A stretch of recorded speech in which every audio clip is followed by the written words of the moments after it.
Bonjour à toutes et à tous, j'espère vous retrouver en pleine forme. Bienvenue dans votre site Maths et Physique en poche. Dans cette séance, je vais partager avec vous, chers étudiants et étudiantes, un exercice très intéressant qui engendre à la fois l'étude d'un dipôle LC et concerne aussi la partie de la leçon que vous avez vue, qui concerne la modulation.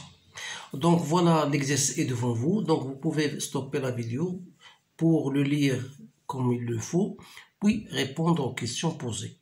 Maintenant, voilà, je vais vous lire.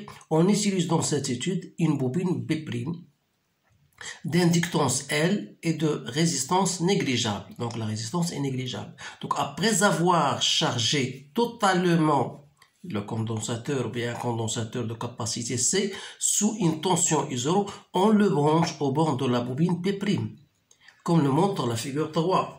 Donc la tension au bord du condensateur, elle peut s'écrire sous cette forme-là, où F0 est la fréquence propre du circuit. Donc la première des questions montre que l'énergie électrique totale des circuits est constante. Deuxième question, la courbe de la figure 4, il montre la variation de l'énergie magnétique emmagasinée dans la bobine en fonction du carré de la tension aux bornes du condensateur, c'est-à-dire M en fonction de UC au carré. Donc en se basant sur la courbe de la figure 4, déterminer la capacité C du condensateur et la tension U0. Voilà la première partie. Donc on va répondre d'abord à cette partie, puis on va passer à la seconde partie. Donc en ce qui concerne la première question, montre que l'énergie électrique totale du circuit est constante. Qui dit énergie électrique totale, puisqu'on a dans le cas d'un dipôle LC, donc l'énergie totale c'est l'énergie électrique du condensateur plus l'énergie magnétique. Autrement dit, c'est 1 demi CUC au carré plus 1 demi LI au carré. Alors, pour montrer que cette énergie totale est constante, ça veut dire que la dérivée par rapport au temps égale à 0. Donc, il faut montrer que DET par rapport au temps égale à 0. Alors là, avant de répondre à cette question, il serait meilleur que de trouver d'abord l'équation différentielle en fonction de la charge.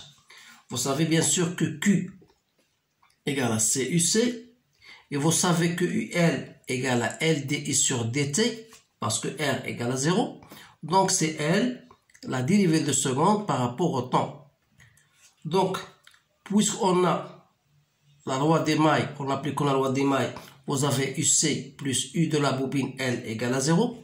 Ça revient à écrire UC égale à Q sur C plus UL, c'est-à-dire L, la dérivée seconde par rapport au temps, égale à 0. Ou bien, je peux l'écrire, voilà, comme étant dérivée par rapport au temps. Je divise le tout par L, donc ça me donne cette équation différentielle. Voilà. Donc, je vais garder cette expression-là parce que je vais l'utiliser après. Donc, si je voudrais, à partir de la dérivée, ou bien plutôt ET, on a dit c'est 1 demi, L, I au carré, I c'est dQ sur dt, plus 1 demi, c'est UC au carré. Or, qui dit UC au carré, c'est Q sur C, le tout au carré, c'est-à-dire c'est 1 demi, L dQ sur dt, plus Q au carré sur 2C. Voilà. Donc, si je cherche à déterminer la dérivée par rapport au temps, je mets 1 demi en facteur et je cherche la dérivée de ça. Alors là, pour ne pas se tarder, vous savez que en maths, vous avez une fonction f du type fn. Sa dérivée, ça vous donne n fn-1 fois f'. Alors, j'applique cette relation-là en cherchant la dérivée. Donc, elle restera toujours constante. Donc, 2, donc dq sur dt à la puissance n-1. Ensuite, la dérivée de q par rapport au temps. Plus, pour le même, pour la dérivée de ça, c'est 2q sur c fois dq sur dt. Donc, je simplifie 2. Donc, il me reste, je mets mes dQ par rapport au facteur, ça me donne L dQ sur dt plus Q sur C. Donc, comme vous le remarquez bien, je peux même l'écrire, voilà. Je mets L en facteur, donc ça me donne, voilà, plus 1 sur LC fois Q, et je mets un L ici. Alors, pourquoi je mets cela? Pour utiliser cette relation qu'on a déjà trouvée, qui égale à 0. Donc ça égale à 0. Ça veut dire donc que D de ET par rapport au temps égale à 0, ce qui prouve que ET est une constante. Cette constante, je peux la nommer B parce que je vais l'utiliser. Donc je note par mon choix que cette tension, cette énergie égale à une constante, et cette constante, j'ai noté comme étant égale à B. Voilà. Maintenant, on va utiliser bien sûr la figure 4. La courbe, bien sûr, voilà EM en fonction de UC au carré. Remarquez bien sûr que c'est une droite, c'est une fonction affine qui ne passe pas par l'origine, donc je peux utiliser cette courbe-là. Comment je vais l'utiliser? Tout simplement en disant voilà que E en fonction de UC au carré, c'est une droite affine, et je sais que ET égale à E électrique plus EM. Donc on a dit que c'est une constante que j'ai notée égale à B. Ça veut dire quoi? Ça veut dire que EM d'après cette relation-là n'est autre que B moins E du condensateur. C'est-à-dire c'est B moins 1/2 C UC au carré. Donc je peux l'écrire de la manière suivante. Moins 1/2 C UC au carré plus B. Donc, qu'est-ce que vous remarquez? C'est comme si j'écris, voilà, moins 1/2 C, voilà, UC au carré plus B. C'est-à-dire, il aura du tube A, UC au carré plus B. Donc, c'est une fonction affine de tube A, UC au carré plus B. Alors, A et B, je peux les déterminer à partir de la courbe. À savoir que B, c'est l'origine, ou bien c'est l'abscisse. Alors, c'est l'ordonnée à l'instant UC égale à 0. Donc voilà B, donc ça me donne l'expression de B. Et ça, A, c'est le coefficient directeur. Donc, je vais déterminer le coefficient directeur en choisissant bien sûr deux points. Donc, je prends par exemple ce point-là 0, 2, 0, 4. Je choisis 0, 4 par exemple. Voilà. Moins 0, 2. Alors, sans oublier, bien sûr, multiplié par 10 moins 3 pour la rendre en joules. Alors, 0,4, ça correspond, j'ai choisi, donc 0,4, donc 0,1, 0,2, 0,3, 0,4. Donc, j'ai choisi ce point-là. 0,4, ça correspond à 0. Voilà. Et 0,2, ça correspond à 200. Donc, ça me donne moins 10 à la puissance moins 6 joules par volt au carré. Donc, ça veut dire quoi? Ça veut dire, d'après notre expression ici, ça veut dire par analogie, ça veut dire que moins 1/2 C n'est autre que A. Donc, je peux déterminer alors C qui égale à moins 2 A, c'est-à-dire 2 fois 10 moins 6 farad, soit disons 2 microfarads. Voilà la capacité C de constante. Donc, il me reste maintenant de déterminer I0. Donc, je sais que l'énergie totale, c'est, puisqu'il s'agit d'une constante, donc, lorsque l'énergie magnétique est nulle, ça veut dire que j'aurai cette énergie totale est égale à l'énergie maximale du condensateur, c'est-à-dire 1/2 SUC max au carré.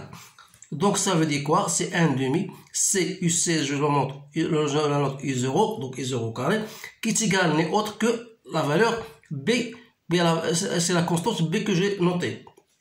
Donc, de partir de là, je peux en tirer I0 au carré, c'est quoi? C'est 2B sur C, c'est-à-dire I0 au carré égale à 2 fois B, c'est la valeur que j'ai déjà notée, 0,4, 10 moins 3, et je divise par C, c'est-à-dire 2, 10 moins 6. Donc j'ai trouvé 0,400 volts au carré, d'où I0 égale à 20 volts. Alors là, c'est pour vous affirmer que votre résultat est bien juste. Donc ça, cette valeur-là, ça correspond à UC égale à 0. c'est UC max, ici c'est donc 200, 300, 400. Donc c'est UC max, c'est 400. Donc la racine de 400, c'est bien égal à 20. Voilà, on a terminé donc pour la première partie. Maintenant, je vais passer à la seconde partie qui concerne la modulation d'amplitude. Donc, afin de produire une onde hertzienne modulée en amplitude, on réalise le montage schématisé sur la figure 5. Où X représente un circuit intégré, multiplieur, le coefficient du circuit multiplieur est K. On applique à l'entrée E1 la tension U1, voilà, et à l'entrée E2 une tension U2. Alors, la relation de la tension à la sortie US est la suivante. Voilà son expression. Donc, toutes les tensions sont exprimées en volts. Déterminer la fréquence de l'onde porteuse. Idem. Pour répondre à cette question-là, vous savez normalement que dans votre cours, on a bien noté que la tension à la sortie égale à un coefficient K que je multiplie par US à laquelle on a ajouté un U0 fois U2, c'est-à-dire je trouve CK fois SM cosinus de 2pi Fs de t plus E0 que je multiplie par PM cos de 2pi F de t. Donc ça, c'est un rappel seulement du cours. Vous pouvez retourner à votre cours pour le trouver. Donc, je fais PM en facteur et je peux ajouter un U0 en facteur. Donc, j'aurai 1 plus SM sur E0 cos de 2pi Fs de t cosinus de 2pi Ft. Donc, si je note ça comme étant égal à A, donc c'est A 1 plus M cosinus de 2pi Fst cos de 2pi Ft avec M, c'est SM sur ISO. Alors, une fois sachant ces choses-là, je peux répondre à la question posée. La première question, c'est une question facile. Donc, vous aurez cosinus de 2pi Ft qui est égal après l'énoncé de votre cours, l'énoncé du sujet. Donc, c'était égal à 4 10 à la puissance 5 pi t, c'est-à-dire égal à cosinus de 4 10 à la puissance 5 pi t. Donc, ça veut dire que f n'est autre que 4 10 à la puissance 5 que je divise par 2. Donc, c'est 2 fois 10 à la puissance 5 Hz. Voilà f. Maintenant, la deuxième question, choisir la bonne réponse, c'est-à-dire l'amplitude maximale de l'onde modulée, est-elle égale à A ou à B, ou bien C, ou bien D, ou bien E. Donc, si je voudrais même la calculer, donc vous savez que l'amplitude max n'est autre que la valeur A, 1 plus M, c'est-à-dire lorsque cosinus de ça égale à 1. C'est-à-dire, à partir de cette expression-là, vous savez que M, déjà donné dans l'expression de UST, donc c'est 1 plus M, voilà, M c'est 0,4, donc voilà, et par conséquent, je dis que USMA c'est quoi? C'est 0,3, donc A c'est bien 3, oui, je l'écris, donc A égale à 3, donc ça me reste 3, 1 plus 0,4, ça me donne 3 fois 1,4, donc c'est 4,2 volts. Donc ça correspond bien sûr à la valeur donnée par B. Donc voilà la réponse. Donc et la dernière question, les conditions d'une modulation d'amplitude de bonne qualité sont-elles vérifiées et justifiées? Est-ce que vous avez affaire à une modulation, à une bonne modulation ou bien non? Donc vous savez, d'après la valeur de M qui est égale à 0,4, on a trouvé est égal à inférieur à 1, donc il est inférieur à 1, ça veut dire quoi? Ça veut dire que c'est une modulation de bonne qualité. Donc c'est une modulation, il s'agit bien d'une modulation de bonne qualité. Voilà, donc voilà la réponse à cette partie du sujet. Je pense que c'était un examen de baccalauréat, donc j'ai choisi cette partie qui englobe ou bien qui engendre deux parties à la fois. Une partie concernant l'électricité, le dipôle LC en particulier, et une partie concernant la modulation d'amplitude. Alors là, ce sont des exercices qui sont liés les unes aux autres, donc il faut bien savoir comment traiter, surtout pour le dernier, modulation. Ce sont des questions de cours. Il suffit de reprendre votre cours pour maîtriser ces choses-là.